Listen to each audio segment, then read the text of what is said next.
Hi, I'm John Kaplan, and welcome to the fascinating world of magic. You're about to go backstage for a behind-the-scenes look at how magicians create their illusions. Plus, you'll learn some fascinating magic tricks that you too can perform with things you have right at home.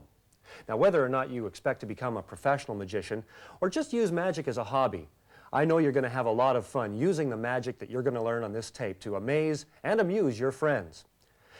It is funny to know how many people actually do have magic as a hobby. As a matter of fact, my eye doctor is also an amateur magician. Here's one of the magic tricks he likes to use with his patients. It's an eye test. I have an eye chart here with a spot on it. What I'd like you to do at home is take your left hand and cover your left eye. Then look over here at the card and say 1. Now say 4. That's good. Take your left hand down, put your right hand up, cover your right eye with your right hand and say 3. Say 6. That's great. Now take your right hand down, put your left hand up, cover your left eye with your left hand, say 1. Say 4.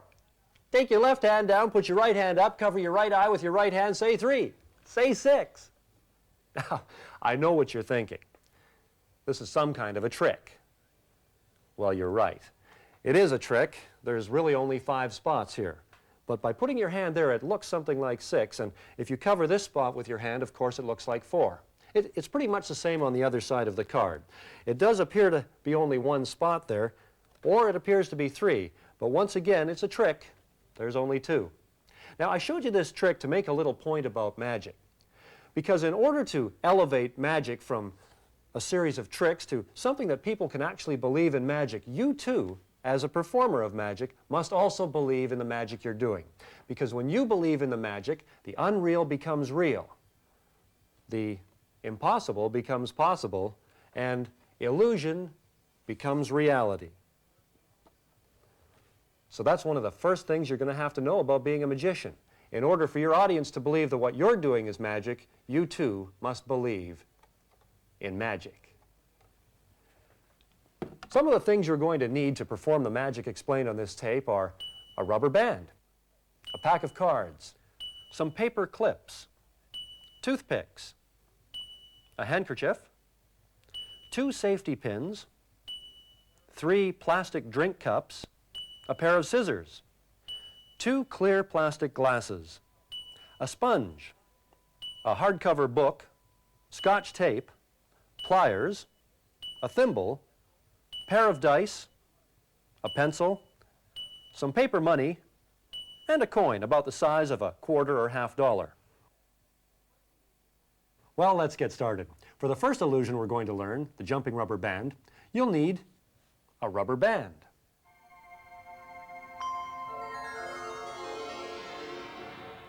Magicians often claim that the hand is quicker than the eye. And after your friends see you perform this little bit of magic, they'll swear that your hands are faster than their eyes. To begin with, I've placed the rubber band around these 2 fingers here. Watch the rubber band closely. 1, 2, 3. The rubber band has now jumped to these 2 fingers here. Now, to perform this simple illusion, you're going to have to do something right in front of your audience that you don't want them to see. Remember, your audience saw you place the rubber band around these 2 fingers right here. But is that really what you did? Well, yes and no. You placed the rubber band around these fingers, but you also placed the rubber band around the 4 fingertips, which are now curled into your palm. And of course, by straightening your fingers is what causes the rubber band to jump from one side of your hand to the other. Now, why did the audience not see you do this? Well, there's a couple of reasons. First of all, you held the back of your hand towards the audience so that they wouldn't see the rubber band stretched around the fingertips. The second thing is you used a little bit of misdirection to cover up the motion of placing the rubber band around those fingertips. If you had simply shown the rubber band here and then done this, the audience would have seen pretty much what you did and realized how you had performed the illusion. So to cover that action, we enlist the aid of a principle that's one of the fundamentals of magic, and that is very simply that the actions of a small movement can be covered through the actions of a larger movement. By rolling the rubber band around the fingers, you keep it stretched so that when you curl the fingers in, they can enter easily. The other thing, of course, is that the hand moves from this position to this position. And that larger motion covers the smaller motion of putting the rubber band around the fingertips. It's then a very simple matter to cause the rubber band to jump. One final point to remember when you're performing this illusion is that when you're ready to make the rubber band jump, don't simply straighten your fingers like that. You want to build it up a little to make the effect seem just a little more magical. So wave the other hand, count to 3, 1, 2. That's the way a magician does it. For the next illusion, the magnetic pencil, find yourself a pencil.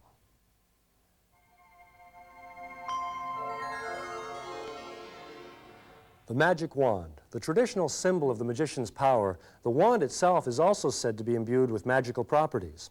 This wand, for example, is able to defy the law of gravity. Watch.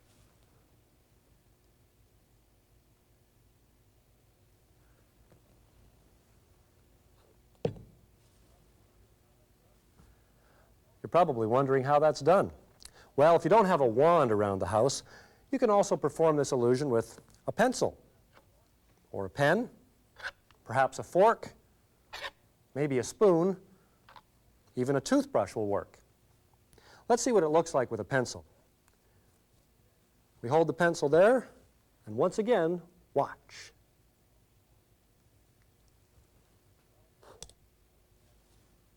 Well, now let's go into the explanation of this. The pencil is placed in the hand and held in place by closing the fist. The other hand grabs onto the wrist.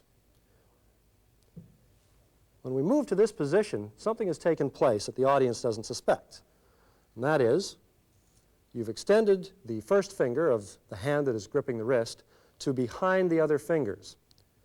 Once again, the principle at work here is the larger action covers up the movements of the smaller action. In other words, as you swing to this side, that's a very large action, and the small action of moving the finger into position is totally hidden. Now then, from your point of view, as you slowly open the fingers, your first finger holds the pencil against your hand such that it cannot fall out. At this point, here's what the audience sees. You can now swing the hand down, being very careful, of course, of your angles so that no one sees the finger holding the pencil. Bring the hand down like this, and by just rolling the finger back, the pencil will appear to drop off from your hand. You then separate your hands, and the magic is complete. To perform the melting money illusion, you'll need 2 paper bills of different denominations, like this $5 and $10 bill.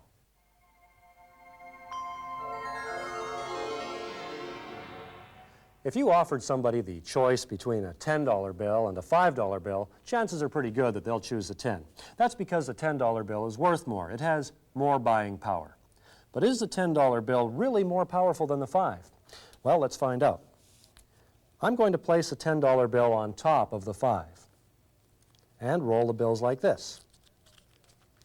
Now remember, the $10 bill is on top of the 5. I'd like your assistance for just a moment. If I could get you to place your finger on top of that corner of the 10 and hold it in position so it cannot move, and with your other finger, hold the 5 the same way. Now then, watch closely as the $5 bill magically passes right through the 10. Thank you. I'll show you how this particular illusion is accomplished. Of course, the money you use is real and genuine. In fact, you can use any $2 bills, as long as they're 2 different denominations so that your audience can actually see the transposition of one bill through the other. What is important is the way you position the bills. To begin with, you must make a V shape out of the 2 bills and allow about a half of an inch on either side of these 2 edges here. You then roll the bills up. And when you roll the bills, roll them in this direction so that they go straight down the center of the V. Now you'll notice that the $10 bill really is on top of the 5. However, there's a secret move that enables you to accomplish this amazing trick. Watch what happens to the $5 bill as we continue rolling the 2 bills like this. Did you see how the corner flipped around? What has happened, of course, is that the $5 bill has flipped around and is now resting on top of the 10. The 10 didn't move, so that leaves the 5 on top. It's really quite amazing even when you know how it's done. Now, the reason the audience didn't see that happen is because you covered the action from them with the fingers of your hands, as well as you used a little bit of misdirection. Let's start from the beginning. The two bills are placed in position and rolled forwards. Now, once again, I'm going to ask you to place your fingertip on top of the corner of the 10 and hold it in place. Now, right then is where I performed a secret move. The fingers of this hand, of course, hid the fact that the $5 bill was flipping over, and all your attention went to this finger being placed on the $10 bill. Very simply stated, the principle of misdirection is that the act of misdirection is the act of directing the attention of the audience away from a secret move. At this point, you're free to ask the other finger to place right down on top of the 5 and hold it in position. And now the magic happens. And the $5 bill appears to melt right through the 10. To perform the disappearing coin illusion, find yourself a coin about the size of a quarter or $half.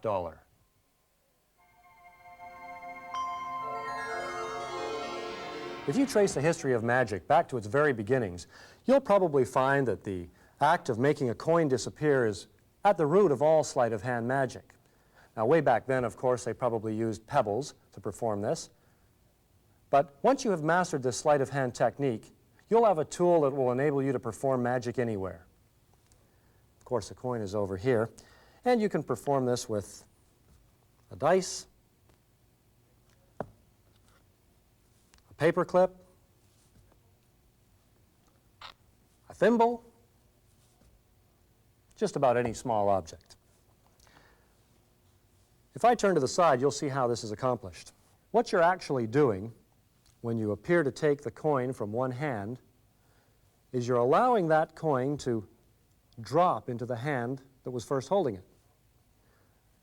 That action of dropping the coin into the hand takes place as the other hand appears to remove the coin.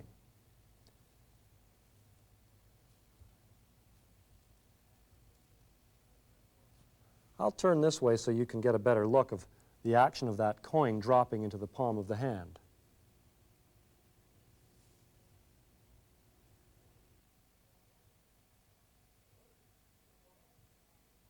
One of the performance tips that you'll find on this tape is that you should always practice things so that they appear natural to your audience.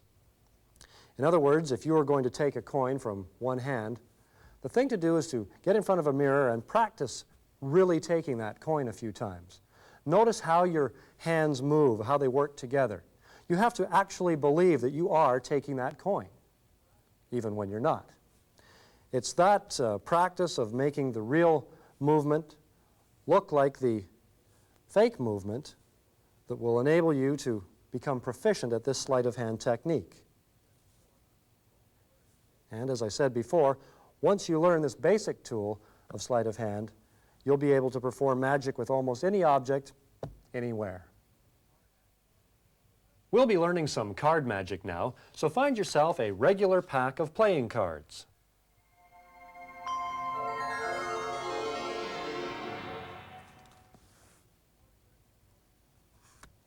Card tricks are amongst the most popular of all magic tricks because they can be performed anywhere at any time.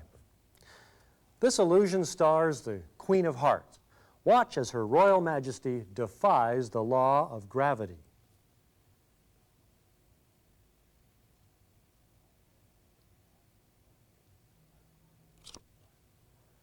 That, of course, is known as the rising card trick. And here's how it works. To start off, you've got the Queen of Hearts on top of the pack. Now, there's a principle at work here, and simply stated, the principle is that the repetition of an action leads the audience to suspect a similar outcome. The audience saw you tap the top of the cards 3 times. Each time you did so, your hand came up with just the forefinger extended. So the 4th time, when the card rises, they expect pretty much that that's the same case. However, as you can now see, another finger has been extended and has been pushed against the back of the pack.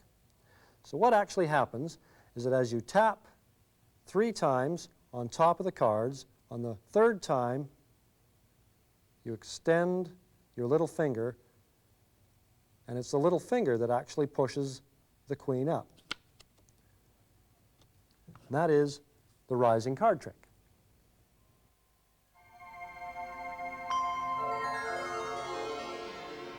Magicians have long been known for their skill with a pack of cards. In fact, some magicians are so adept that they can find and keep track of almost any card in the pack, no matter how often it's been shuffled. I'll give you a demonstration of card control that you'll be able to perform for your friends. After shuffling the cards a few times, let's cut the cards into 4 packets. Let's even mix them some more. In fact, so that the cards are indeed randomly distributed, we'll transfer some cards from one packet to another and continue the shuffling process. No matter how often or how well the cards have been shuffled, watch the magic.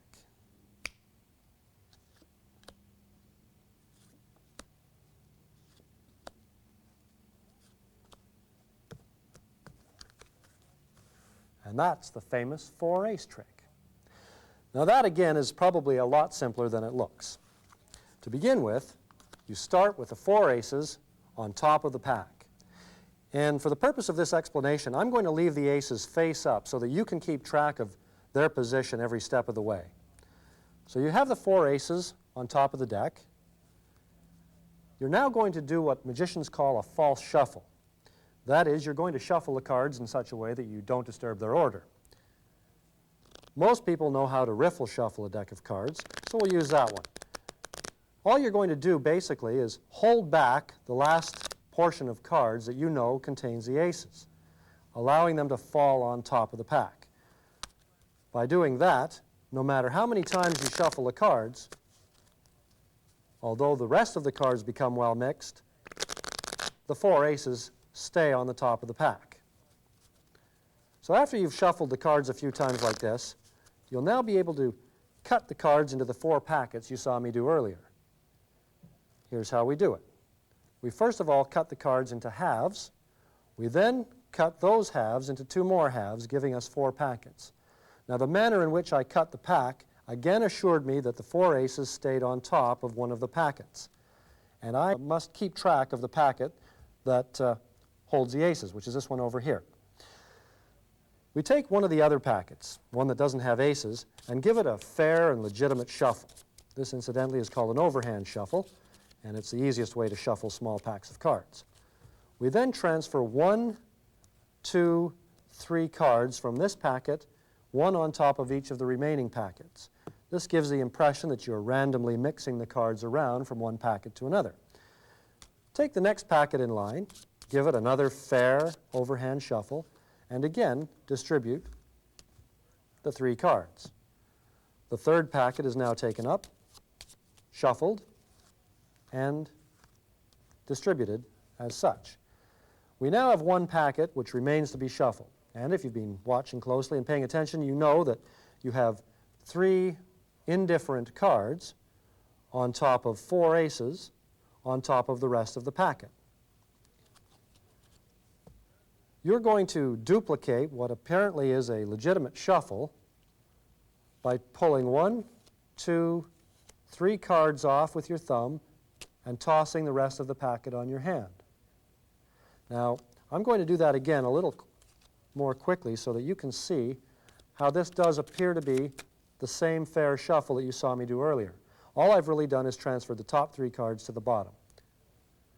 You now have a situation with 4 aces on top of this last remaining packet. And as you did with the other packets, you're going to be distributing 1 card on top of each packet. Well, as you can see, when you do that, you've set up a situation with an ace on top of every packet. Now, the audience isn't aware of this because at this point, all the cards are face down. But imagine their surprise and amazement when they see you've magically controlled all 4 of the aces.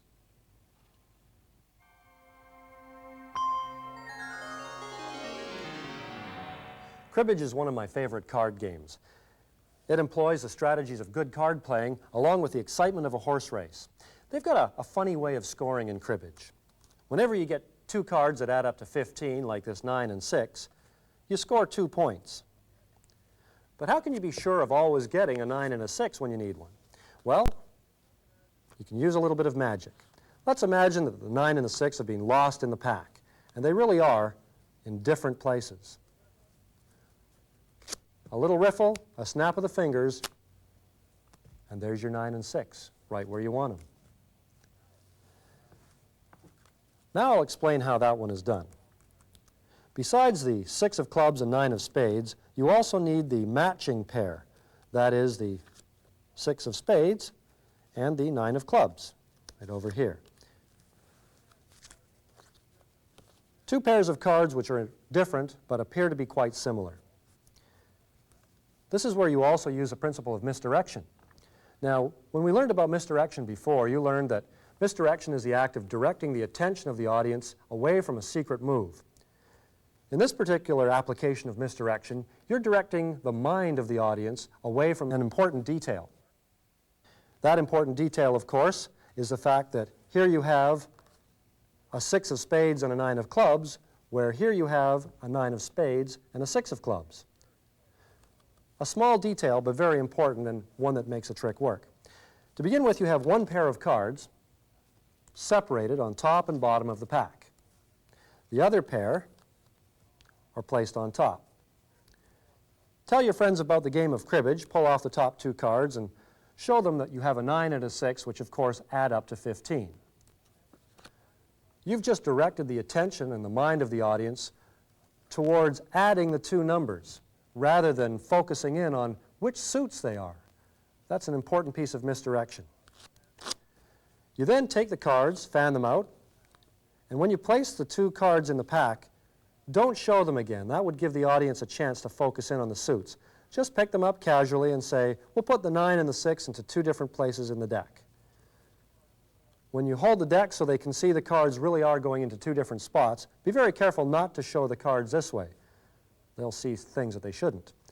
Hold the cards away from the audience, but allow them to see 2 cards going into distinctly different parts of the pack. Now you're going to magically find the 9 and the 6 again. To do that, you hold the cards with your fingers underneath and your thumb on top.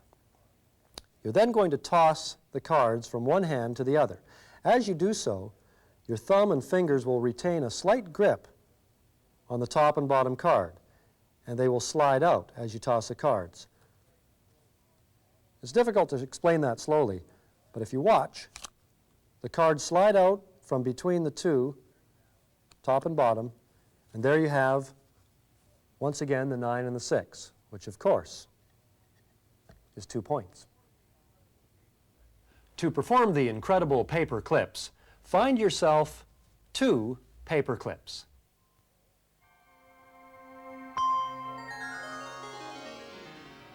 The Chinese linking rings is one of the oldest and most puzzling illusions in magic. Special rings for performing this mystery are obtainable at most magic shops. However, here's a version of the trick you can perform right at home. All you need are a pair of paper clips and some paper money, like this $5 bill. Watch closely as we clip the paper clips onto the 5. You'll notice that the clips themselves are indeed separated from each other. Here's the magic. And now, 2 clips magically linked together. Well, this is one of those rare illusions that practically works itself. Let me unlink these clips and I'll show you exactly how to perform this. To begin with, you need to take some paper money, like this 5, and fold it into 3 places, just like that. So you've got it sort of accordion folded. Now the first paper clip you're going to clip onto the 5 in this position. As you can see, you've clipped this face of the 5 to this middle section. The second clip you're going to place inside here so that you're clipping this face of the 5 to the middle section. It's very important that these are clipped in exactly the right spot. Now all that you have to do is take the 5 and pull it apart, like this. And unbelievably, the paper clips will always jump off the bill linked, just like magic. The unbreakable toothpick. This is an amazing magic trick you can perform using a pocket handkerchief and some toothpicks.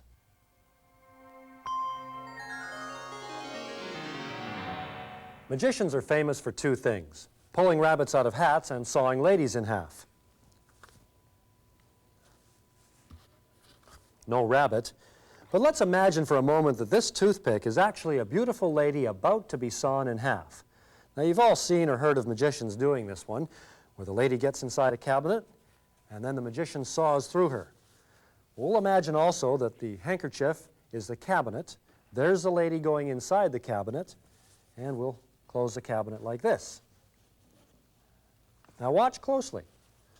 You'll see and hear the lady as she gets sawn in half. Just so you know, let's do that a few more times. Listen. There's no question that the lady has been sawn inside the cabinet. Anyone can do that trick, but it takes a magician to put her back together. Watch.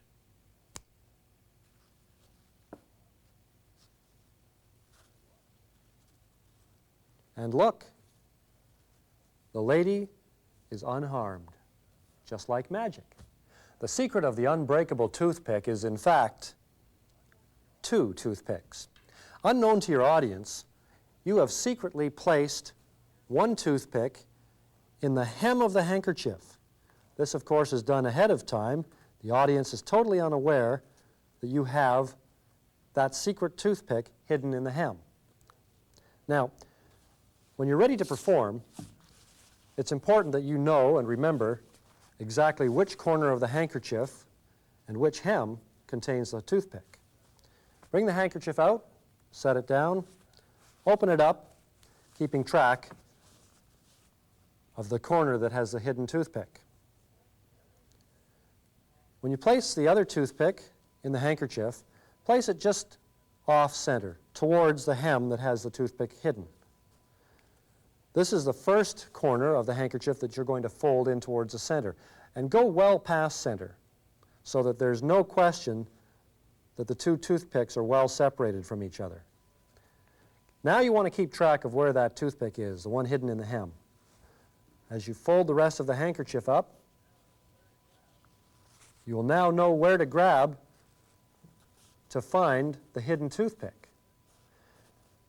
Actually, at this point in time, you can have one of your friends reach over, grab the toothpick, and you can allow them to break it, just like that.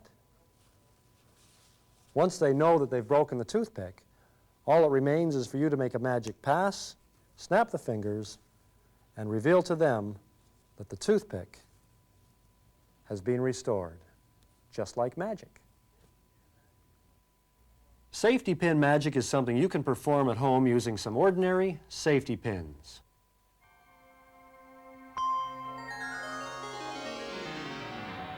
Right now I'm going to show you an optical illusion using two safety pins. Watch as I link one pin through the other, like that.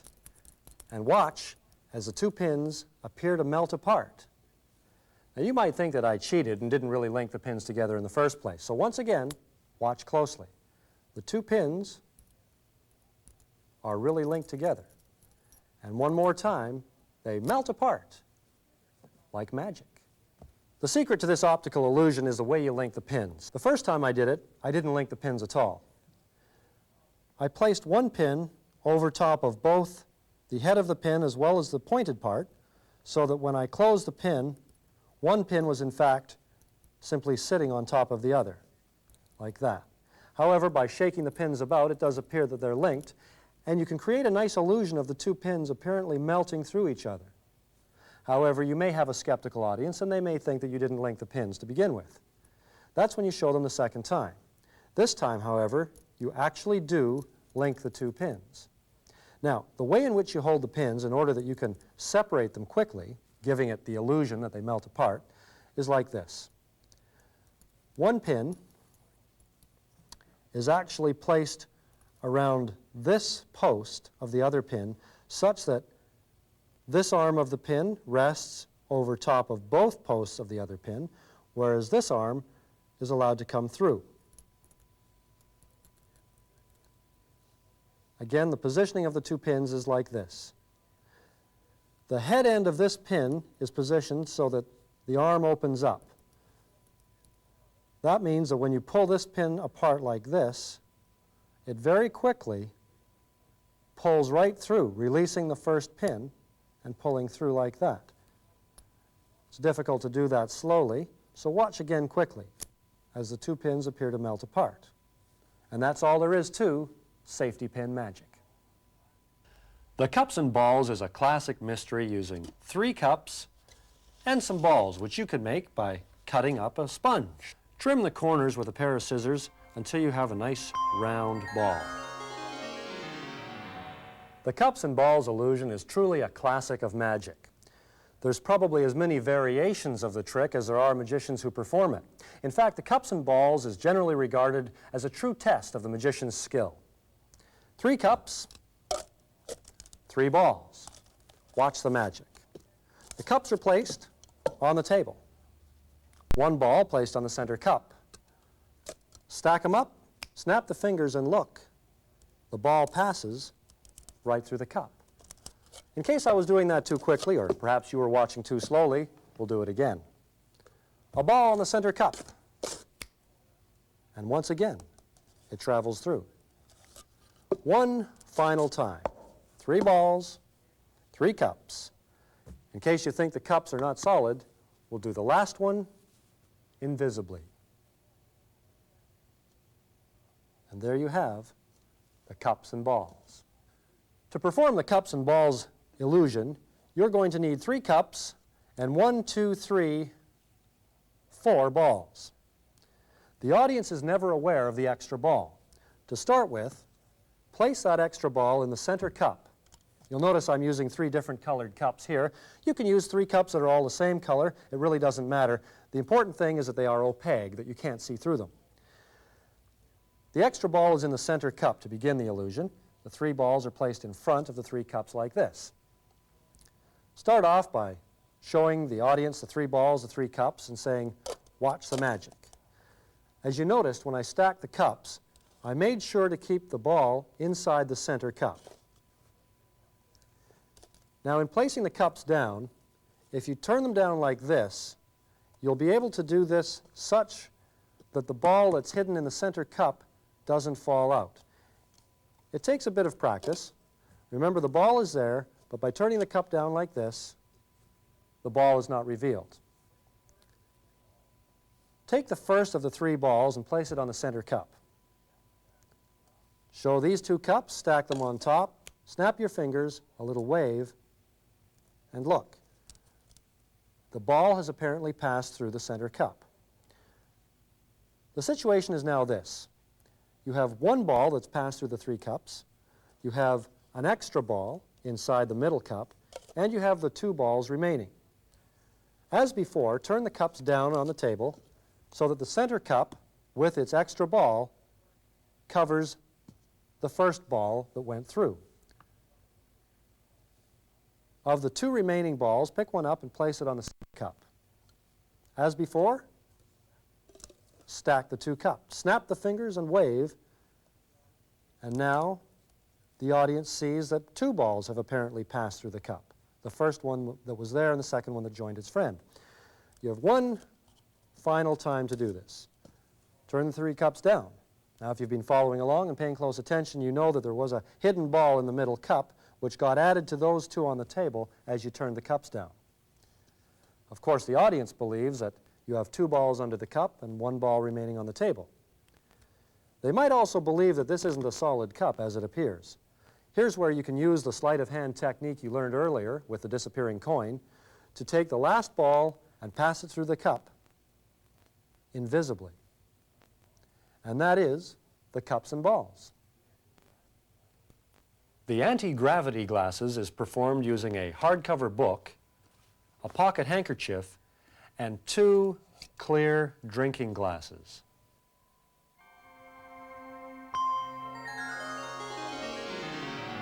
A short while ago, I was walking along a downtown street. I passed a restaurant and was just about to cross the street when I noticed a young man who was sitting on the side of the curb, his head in his hands, obviously quite unhappy about something. So I went over to ask him what his problem was. Well, he told me that he was a waiter at the restaurant I had passed and he'd just been fired from his job.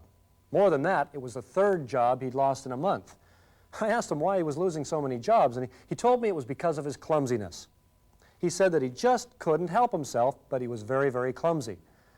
I thought about that for a minute, and then I realized that being a magician, I could probably help him with his problem. I said that I would give him the power to defy the law of gravity. Well, he looked kind of incredulous, but I said, don't worry, let me show you what I mean. I took the book out from under my arm and asked to borrow his serving napkin.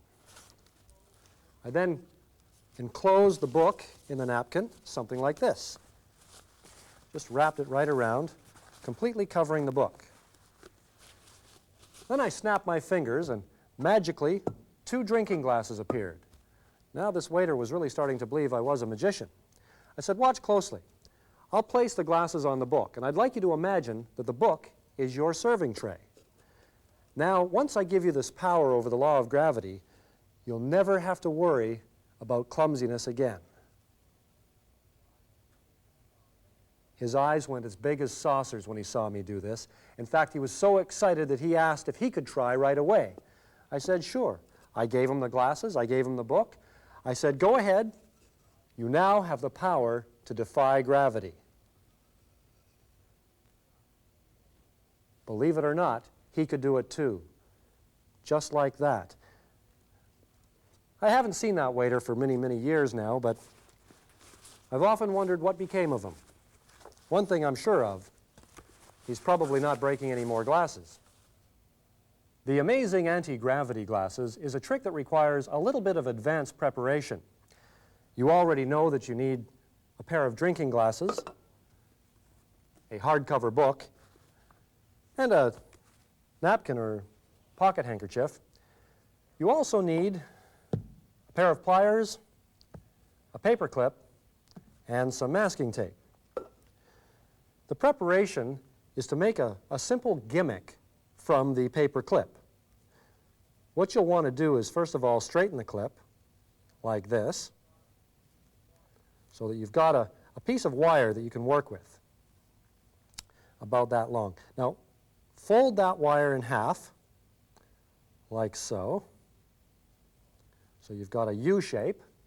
You then take your pliers, and on the very end of the U, just bend it up, like that. Take the pliers and do the same to the other end of the paper clip. So you're bending about a 1/4 of an inch to a 1/2 of an inch on each end of the paper clip. Now, you take the paper clip, and you're going to attach it to this portion of the book with your masking tape, like this.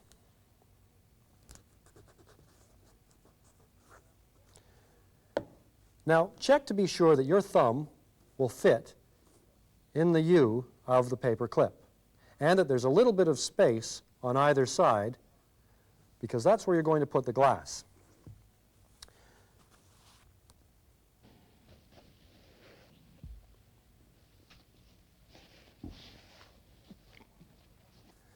As you saw, I covered the book in the handkerchief. That, of course, was done to hide the paper clip that you had attached there. For the purpose of this explanation, let's leave the handkerchief off the book so you can see exactly what happens with the glasses. You're holding the book like this.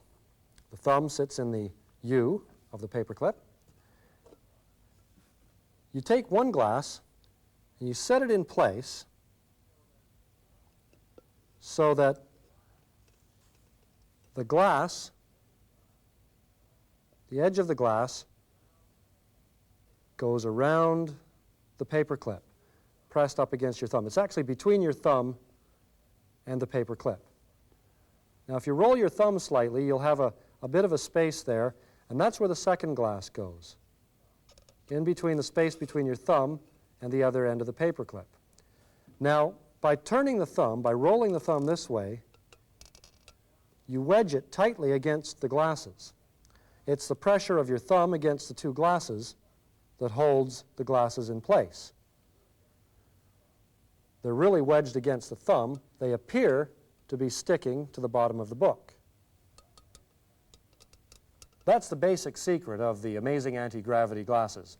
And of course, like all the magic you've learned on the tape so far, it will require some preparation and, of course, a lot of practice.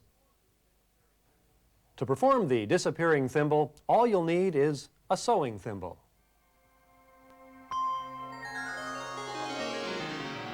When I was a small child, my mom used to sew a lot of my clothes for me.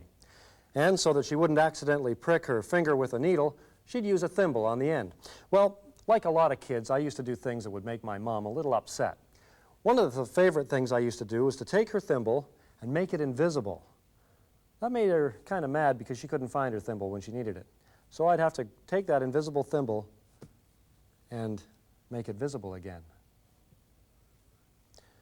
This is another version of making an object disappear using a different sleight of hand technique. To begin with, place the thimble on the end of your finger like so. The audience sees you pull the thimble off the finger, or do they? Actually, the thimble ends up over here. And the action of placing the thimble over here looks like this. You're simply bending the finger and placing it in the crotch of the thumb. That's the basic technique. You now need to put that into practice. As your hand covers to take the thimble off, that is when you curl the finger and extend it again. Of course, done properly, it looks like this. To put the invisible thimble back on the finger, pretend to place an invisible finger there, or an invisible thimble on the finger. Then, as you give it a squeeze, you're basically catching the thimble from its hiding place. Once again, there's the thimble. Now it's invisible, and now it's visible. The mysterious dice can be performed using a pair of dice.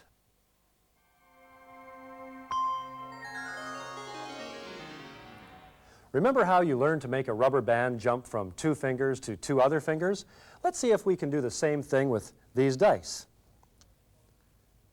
Watch the dice closely and notice that the 6 is on this side.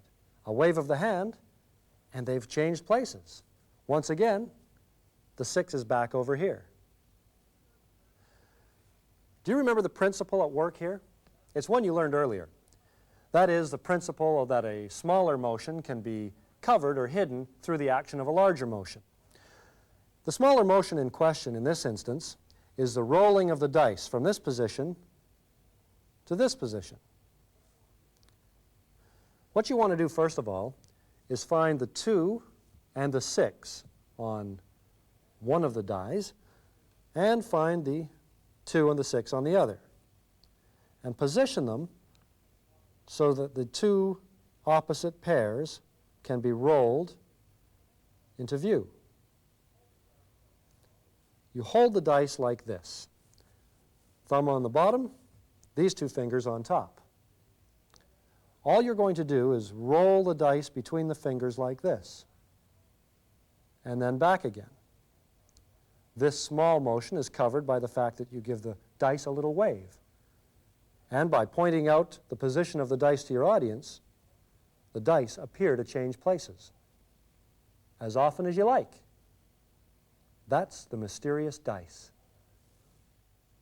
As I mentioned earlier, there are a number of things that you'll need to know besides simply how the magic tricks work in order to become a successful and polished magician. So I've put together a number of performance tips for you. Here's performance tip number 1. Watch your angles.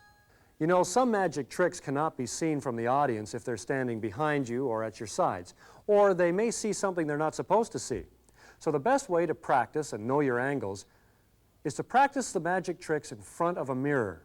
That way you'll see what the audience will see during performance.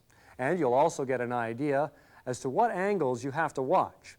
For example, when you're practicing the disappearing coin trick, you don't want anyone standing on that side of you, or they'll see the coin fall into your hand. So by practicing in front of a mirror, you'll know where to position yourself in relation to your audience so that you'll have no fear of detection. Performance tip number 2, be natural. A magician must be natural in all the magic that he's performing, or he will be suspected by his audience. For example, to make the coin disappear, if I did this, you'd probably be a little suspicious about the action of taking the coin from this hand. You must practice to perfection the act of being natural in all that you do. And the best way to do that is once again in front of your mirror. Watch the mirror and actually take the coin from one hand to the other. Practice the true and real action many, many times and study it in the mirror so you know exactly how it should look. Then, when you go to duplicate that action to make the coin disappear, match the two as closely as you can. Keep practicing so that the natural action of taking a coin matches the action of making the coin disappear. When the two actions match perfectly, you'll know you've practiced to perfection the sleight of hand technique that you're working on. Performance tip number 3, practice hand exercises. Like a musician or a classical pianist, being good with your hands is important to performing sleight of hand as a magician. And there are a number of terrific hand exercises you can practice which will increase your skill at sleight of hand. The coin roll is one of them. Watch closely and you'll see exactly how the coin is rolled from one finger to the next. This takes considerable practice and it'll keep you amused for many hours. There's another good sleight of hand exercise you can practice using a pack of cards. It's called the one-handed card cut, and it looks something like this. Now, if I slow that down, you can see exactly what's happening. The cards are held in this position, the bottom half allowed to fall into the palm by releasing the grip of the thumb. Using this finger here, push up on the packet until it contacts the thumb. Continue pushing and release the grip of the thumb on the top half.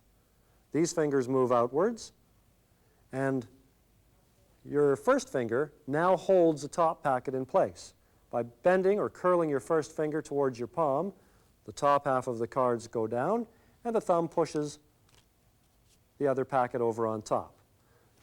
It's one you can practice again and again, which will give you good hand-eye coordination and facilitate the work you're going to do with sleight of hand. Performance tip number 4, choose the proper place for your performance. Some of the magic you've learned on the tape involves cards or coins, other small objects that you would perform at a tabletop, whereas other magic tricks will be performed standing up, perhaps in front of a group of people in a living room or other social setting. Another thing about tabletops when you're working with cards is cards are a little more difficult to pick up from the table surface if you've got a hard surface like this. The same with coins. That's why a lot of magicians that specialize in sleight of hand magic like to work with what they call a close-up mat. This is a mat that you can make from a piece of board by putting a bit of sponge rubber on the board and then covering it over with a soft material such as a velvet or velveteen. You'll find that performing with cards or coins on that sort of a surface makes the performance just that much easier. It also creates a natural stage area for your audience to focus in on.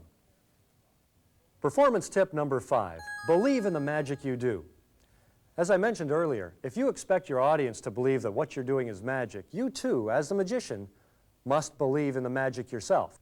As a magician, you would do ordinary things in an extraordinary way.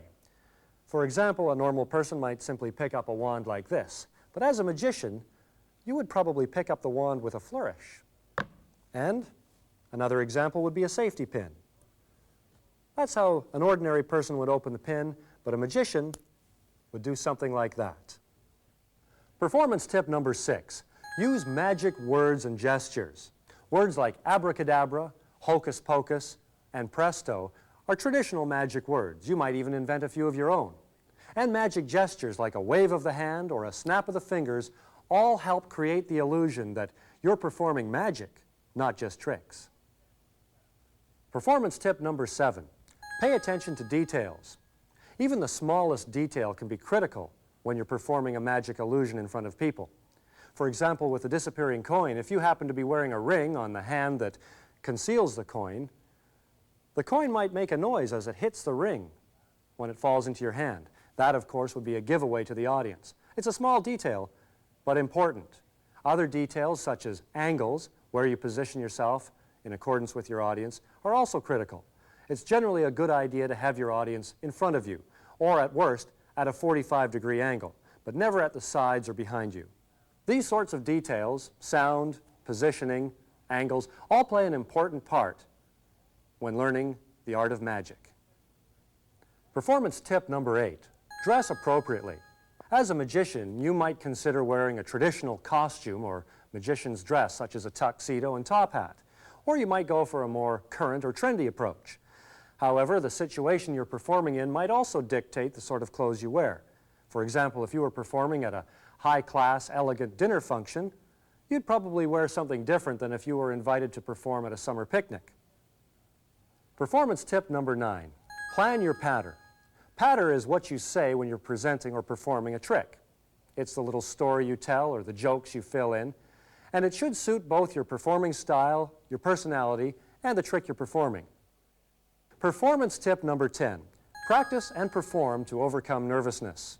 It's not uncommon to experience a little stage fright when you first get up to perform for an audience, and it's only through practice and performance that you can learn to overcome this nervousness.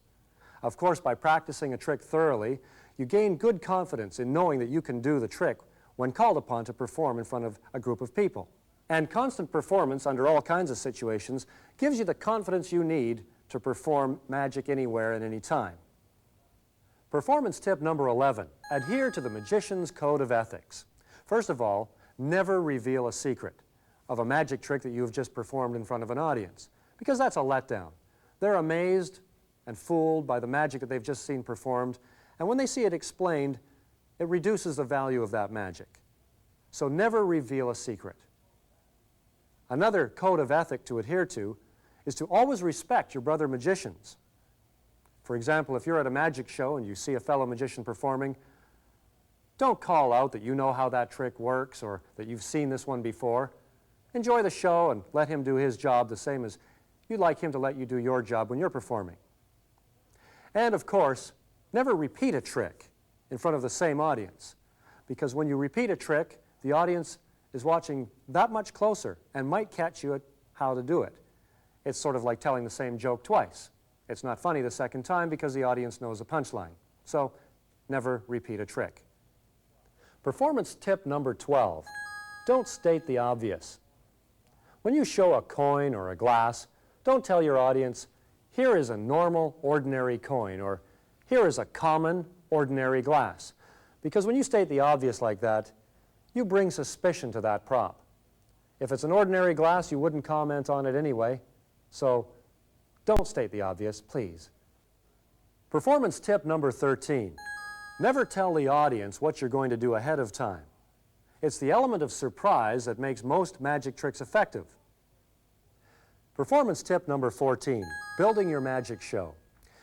It's been said that it's better to know how to perform 2 or 3 magic tricks to perfection than to know how to perform 50 or 60 of them badly. This is very important to remember when you're building your magic show. Select only a few tricks that you know you can perform perfectly and routine them together so that they blend from one to the next into an entertaining and presentable show. Performance tip number 15, study the art of magic. As with all endeavors, the more practice you put into something and the more you learn about it, the better you'll become, more proficient as a magician. So go to your local library, read up on books on magic, contact the International Brotherhood of Magicians, check out a few local magic shops in your area, and get to meet as many magicians as you can.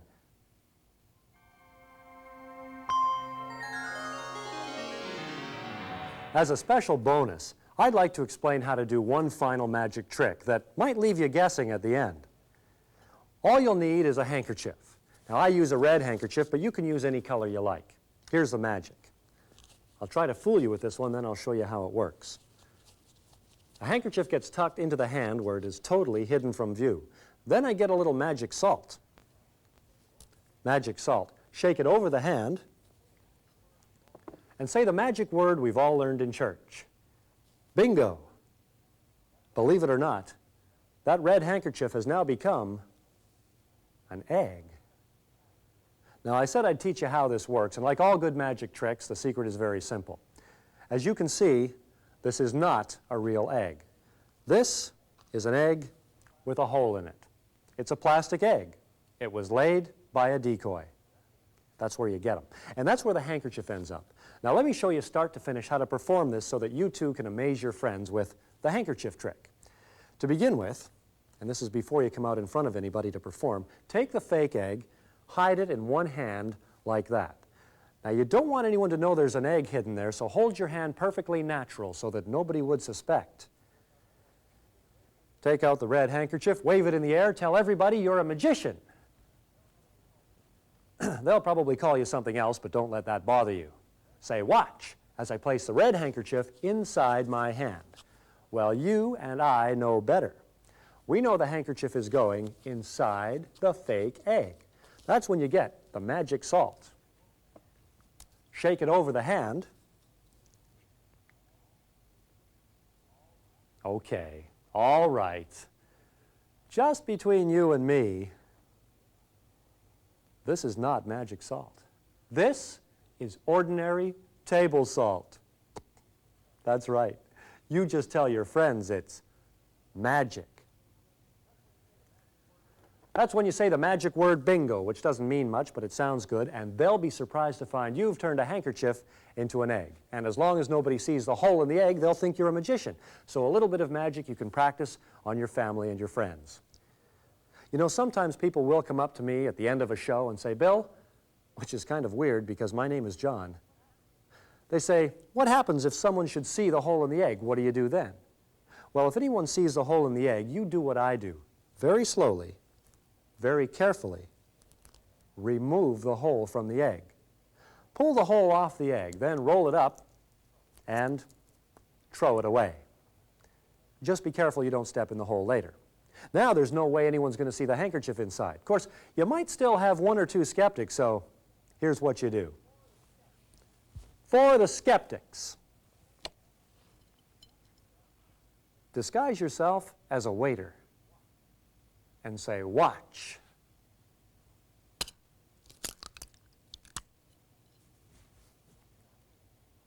Don't tell anyone you know how this one is done. Well, I hope you have fun practicing and performing the magic you've learned here today. And for further information, try writing the International Brotherhood of Magicians in Bluffton, Ohio. They'll be happy to give you the names of magicians and magic clubs in your area. Also, for further study, look in the local library or check the yellow pages under Magician Supplies for magic shops in your area.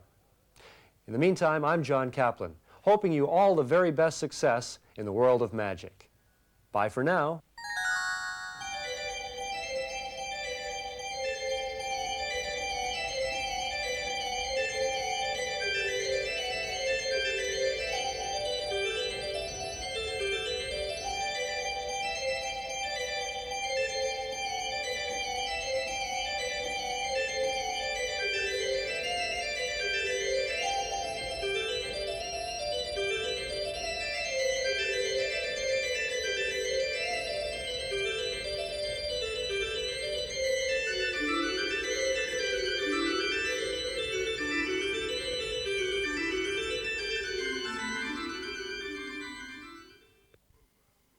This program was brought to you by Dino Video.